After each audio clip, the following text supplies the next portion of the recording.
entendiendo siempre que lo hago no desde lo académico y no desde lo, se escucha, ¿no? Sí, no desde lo teórico, sino básicamente desde lo que tiene que ver con la producción de textos. Y sí con haber sido profe y docente allí en la Argentina durante varios años.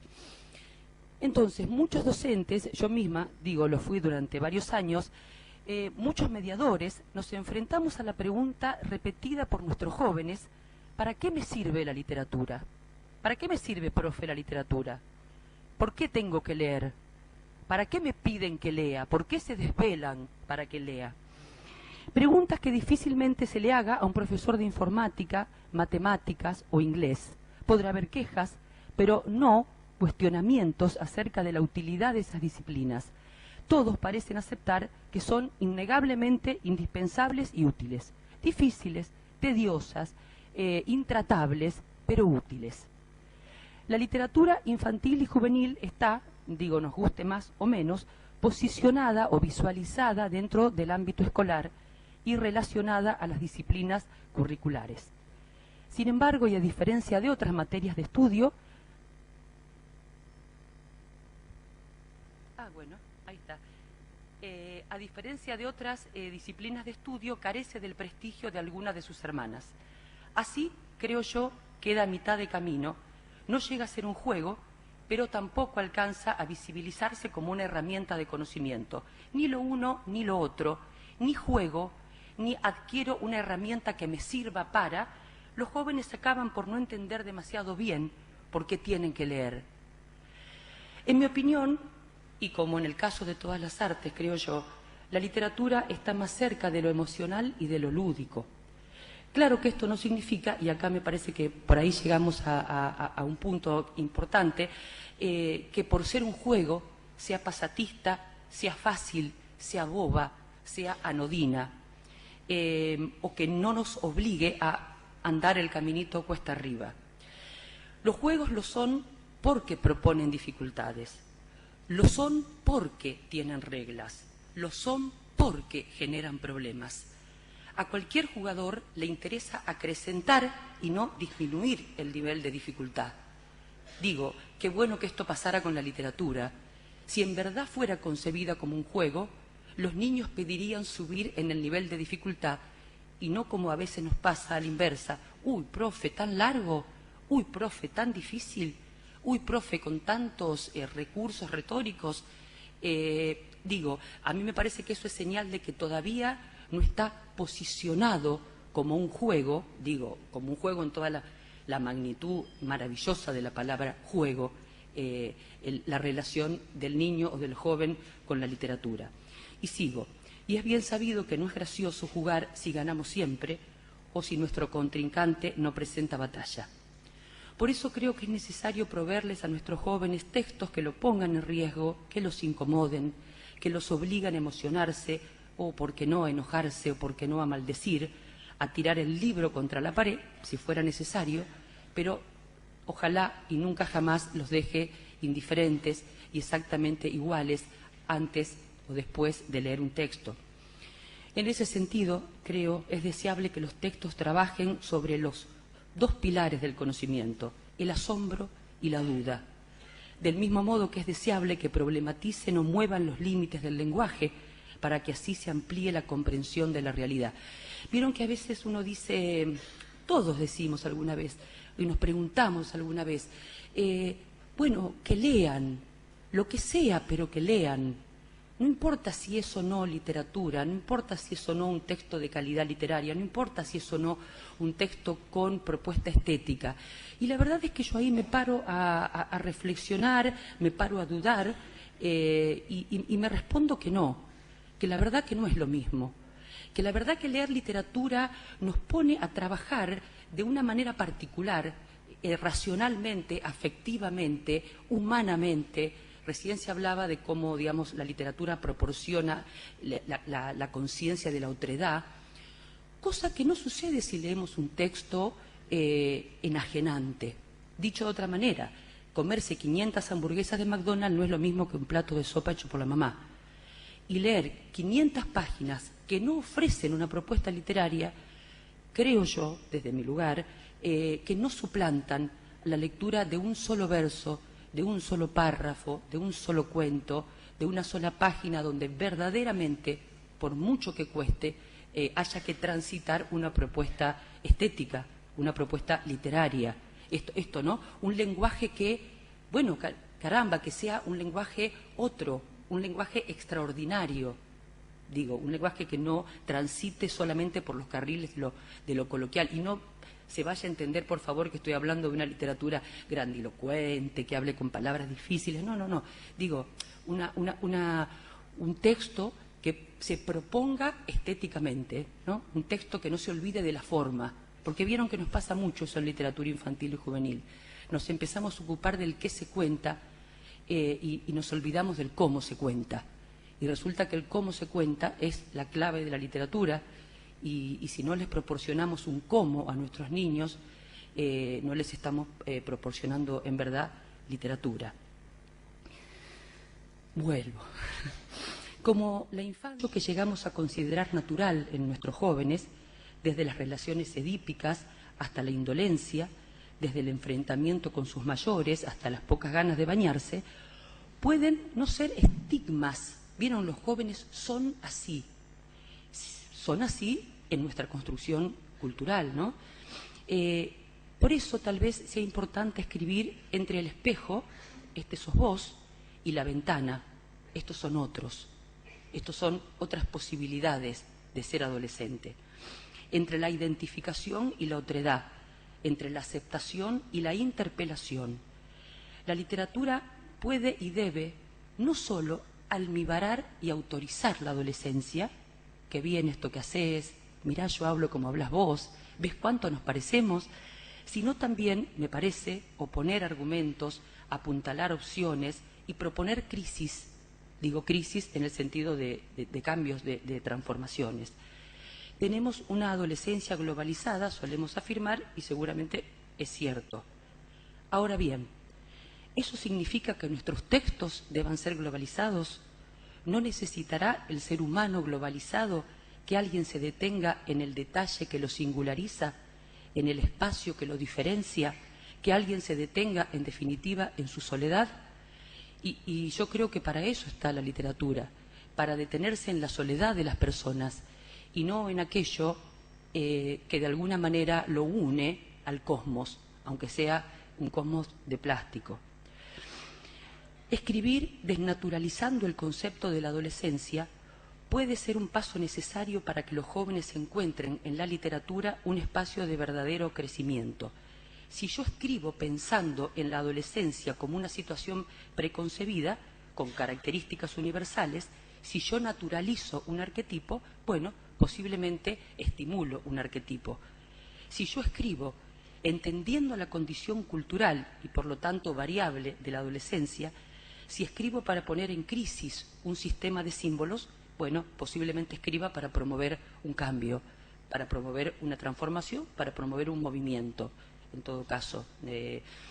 La literatura es imprescindible no porque adorna la realidad, sino porque ayuda a transformarla, porque ofrece una mano tan verdadera como cualquiera, como esta, como esa, como la de cualquiera de nosotros, para ayudar a levantarnos, porque se queda sentada junto a nosotros en silencio, bien calladita, cuando nos toca llorar, porque nos espera, porque nos recuerda nuestra condición trascendental, porque nos perdona, y cuánto nos perdona, y porque nos respeta.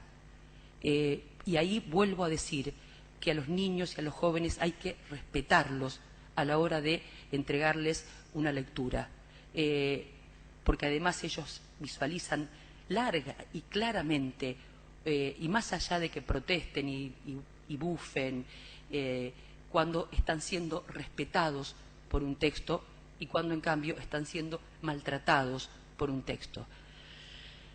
La literatura no es fácil, porque los verdaderos juegos no son fáciles, ni la verdadera vida, ni el verdadero amor, ni la verdadera ausencia.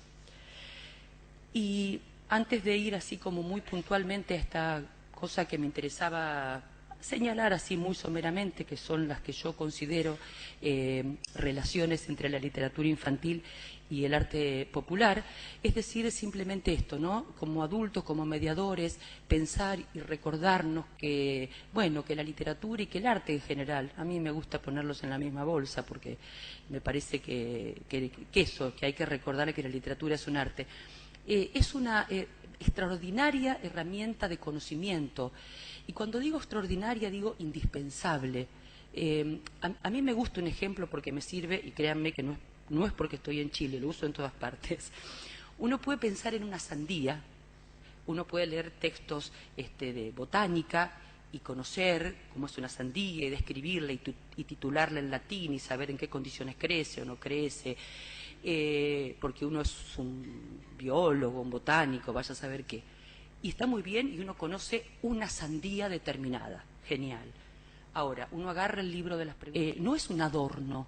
A eso iba yo con esto, no estoy adornando la red, mira qué simpático Neruda, mira cómo se le ocurrió lo de la tajada y la sandía, qué lindo chiste.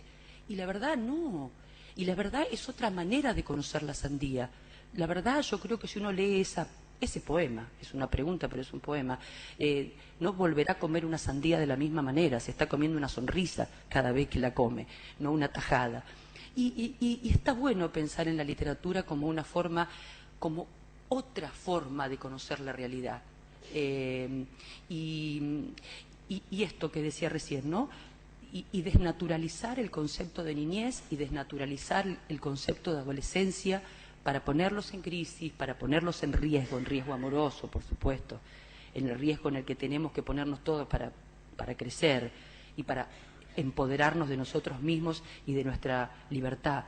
Y pensar en todo, y pensar que así como un adolescente no es un arquetipo, sino una construcción, todo lo es, el tiempo lo es.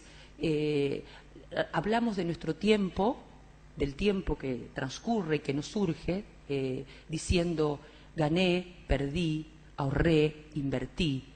Gané tiempo, perdí tiempo, ahorré tiempo, invertí tiempo. Somos una cultura en la que el tiempo es, obviamente, clarísimamente plata. La plata se gana, se pierde, se ahorra y se invierte. Podríamos ser una cultura que mastique el tiempo, que abrace el tiempo, que cabalgue el tiempo. Seríamos otra cultura. Digo, pensar que las palabras construyen una identidad cultural, por ahí está bueno para apasionarlos con el lenguaje, para apasionarnos con la literatura y para entender que es vital en el desarrollo de nuestros pibes, de nuestros chicos, de nuestros alumnos, de nuestros hijos, de nuestros nietos. Y ahora voy un cachito, más o menos brevemente, a esto de las coincidencias entre la LIG y el arte popular. Y esto me apareció a mí cuando me di cuenta. Yo empecé a escribir la saga de los confines, la verdad sin pretender que estaba haciendo literatura para jóvenes. Yo pretendía escribir una trilogía, así, porque así lo había pensado, una trilogía de épica fantástica que contara de la conquista de América en clave justamente de épica fantástica, tolkiana, si ustedes quieren, que era para jóvenes. Buenísimo, dije. Pero es verdad, porque además el que no sé acá, pero el que ha transitado la universidad o la Facultad de Letras en la Argentina no escuchó jamás nombrar que existe una cosa que se llame literatura para chicos.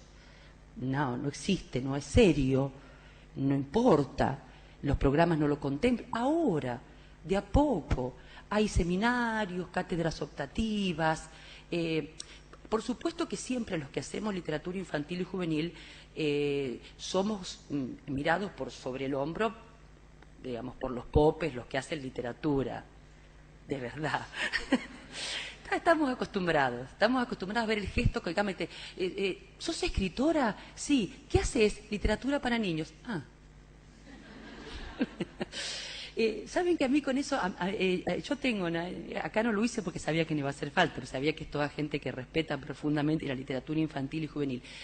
Pero voy con malicia cuando sé que viene a un lugar a donde hay un montón de gente, una cantidad importante de gente que arranca desdeñando la literatura para niños. Entonces llevo varios libros con la con la tapa cubierta, ¿no? Cosa de que no vean el paratexto, que a veces, obviamente el dibujito, la franja etaria, lo que sea, los tapo y leo. Y leo a Juan Farias, a Marina Colasanti, a María Teresa Andrueto, y también a Calvino, y también hasta a Borges me animé a leer. Hasta a Borges, se lo juro. Y digo, bueno, ahora, ¿cuál es cuál?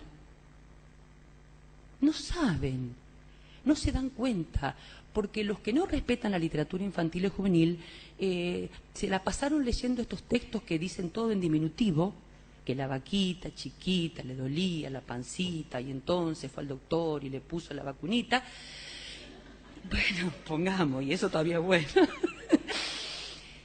Pero entonces, bueno, hay un trámite de ignorancia profundísimo, profundísimo, de lo que se está haciendo en el mundo entero y en nuestro continente, muy especialmente, en literatura infantil y juvenil, que bueno, me parece que hace falta toda una militancia para salvarlo.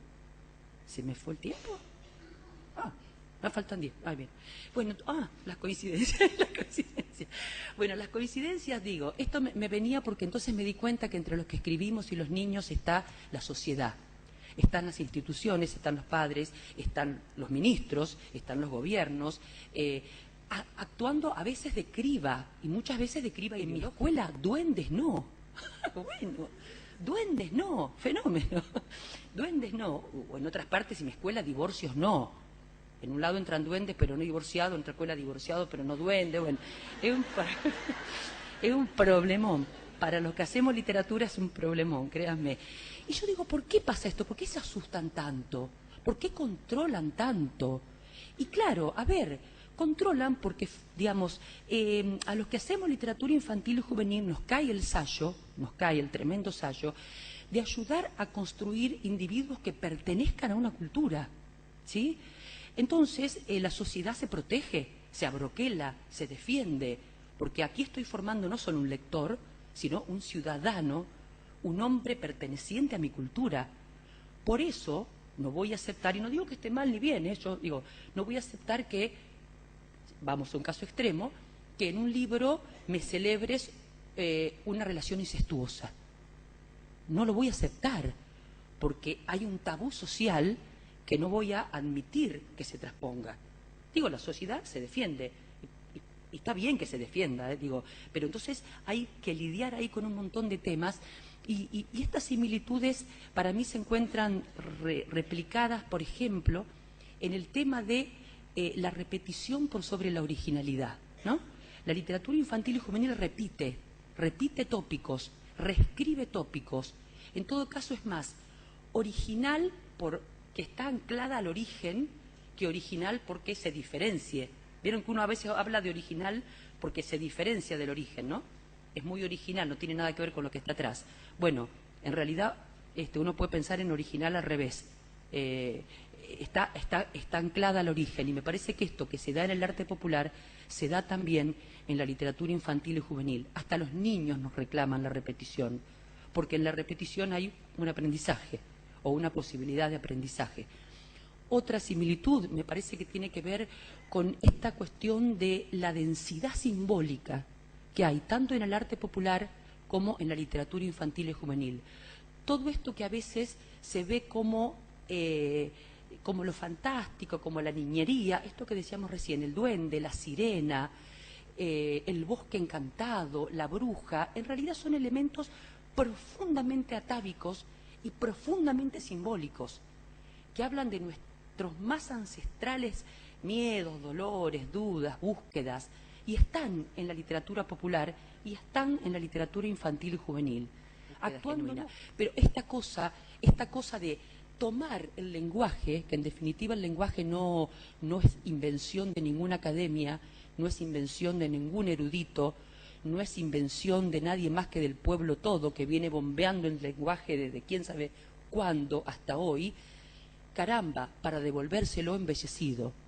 A mí me parece una actitud absolutamente mezquina y miserable tomar el lenguaje, tomar los recursos retóricos que también han sido inventados por la especie humana entera, tomar el silencio, que también es patrimonio de la especie humana entera, y ponerlo en una caja de cristal para que lo disfruten 4 señores que han tenido la suerte de ir a las mejores universidades del continente.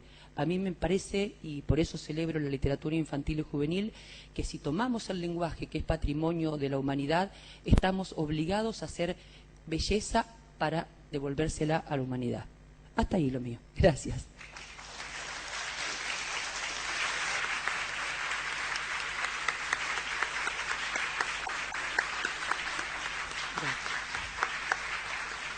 No sé si hay...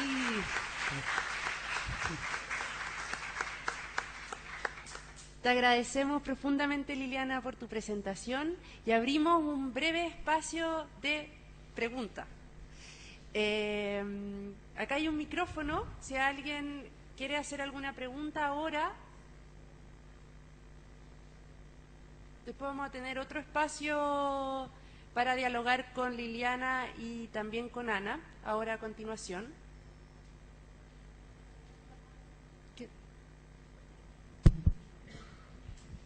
Hola Liliana. Hola.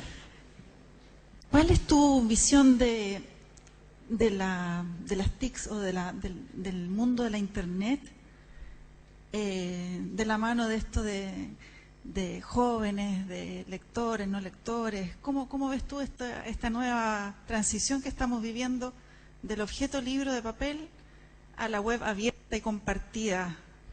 Te pregunto también, por ejemplo, tú como escritora, ¿qué opinas de que tus poemas, de tus obras estuviesen o estén abiertas al mundo entero sin saber tú el alcance de todo aquello? Mira, sí es, bueno, un tema que estamos obligados a pensar todos, nosotros y sobre todo las editoriales con el derecho de autor y estas cosas. A mí me parece lo siguiente, y digo, me parece protestando muchas veces, protestando con la compu, protestando porque a mí nadie me va a sacar los libros y lo digo y lo repito y es verdad, bueno.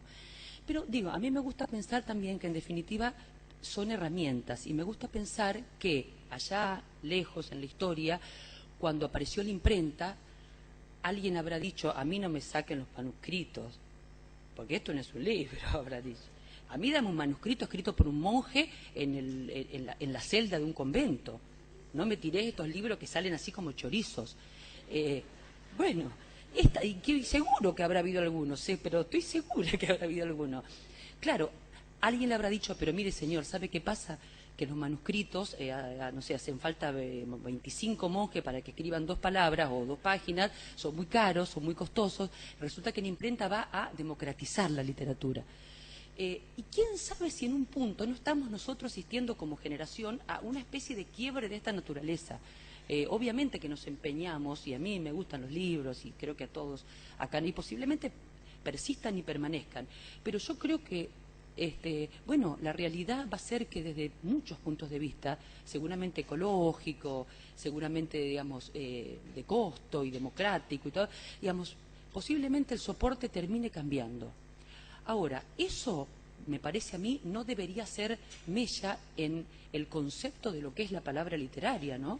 Me parece que es un soporte, y que la literatura soporta todos los soportes, de alguna manera. Eso es lo que yo creo.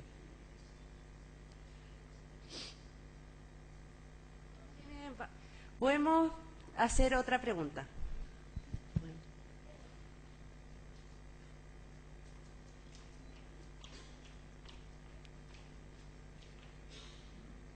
Hola, yo trabajo con Fomento Lector a través de Hola. otras artes. Fui, bueno, desde chica escritora y qué sé yo, pero finalmente me dedico a la música y por cosas de la vida he terminado trabajando en teatro y en música con el tema del fomento lector y de la literatura para niños. Entonces quería saber como tu opinión sobre eso, o sea, como qué rol pueden jugar otras artes en el tema del fomento lector. A mí me parece que es enorme el papel de las interdisciplinas siempre, ¿no? Me parece que son como luces, pero interesantísimas para iluminar la literatura. Que la plástica, que la música iluminen la literatura y que la literatura ilumine la música y que la geografía ilumine la danza y que la danza ilumine la arquitectura. Digo, me atrevería incluso a sacarlo del ámbito de las disciplinas artísticas, ¿no? Bueno, de hecho me parece que hay como búsquedas de cuestiones interdisciplinarias todo el tiempo y casi siempre con buenos resultados. A mí me parece que hacer dialogar lenguajes diferentes, registros diferentes, siempre puede ser interesante, porque además ningún arte nace como de un repollo, siempre estamos, ¿no?, como dialogando los que hacemos literatura, con los que hacen teatro, con los que hacen música. Así que a mí me parece realmente una herramienta fenomenal esto de cualquier técnica o cualquier práctica interdisciplinaria. ¿Quién quiere? Ya, bueno. Otra pregunta. La última. ¿A dónde? Profesora Liliana, ¿A dónde? acá. ¿Quién?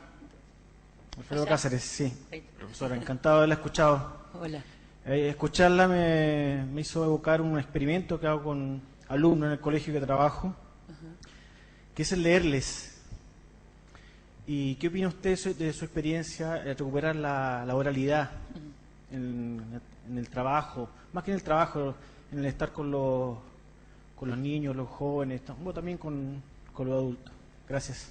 Bueno, amigo, me hiciste, digamos, de alguna manera me completaste la ponencia, porque la oralidad es otra de las grandes cuestiones en común entre la literatura, literatura infantil y juvenil, que tiene, más allá de que se lea en voz alta o no, tiene todo un dejo de oralidad, ¿no? Pensemos en las fórmulas, en las repeticiones, en los cuentos infantiles todo sucede 3 veces y las cosas se repiten y hay ciclos. Bueno, así que hay también una beta bien interesante para pensar. Pero, si entendí bien tu pregunta, a mí me parece que la voz humana es un canal, bueno, insustituible para la literatura. Está bien el acto solitario, yo y el texto, y esta soledad, y esta desazón, y este espacio, está genial, está buenísimo. Pero tratándose de niños y jóvenes, y a veces de ancianos y a veces de enfermos, la voz humana como vehículo de la literatura me parece muy importante, porque además claramente le pone el dejo emocional y le pone el retintín y le pone la sonoridad y le pone la gracia y le pone la desesperación y le pone el amor y la congoja. Bueno, todo eso que de alguna manera enriquece el texto literario, ¿no? Así que a mí me parece que es un ejercicio que todos como profes, como maestros y como docentes tenemos que empezar a hacer, que es la lectura en voz alta. No digo la narración, que también es maravillosa, pero es otra cosa, pero sí también, digamos, la lectura en voz alta. ¿Era por ahí que me preguntabas? ¿Sí? Liliana, agradecemos tu disposición y te invitamos a... Gracias. Muchas gracias.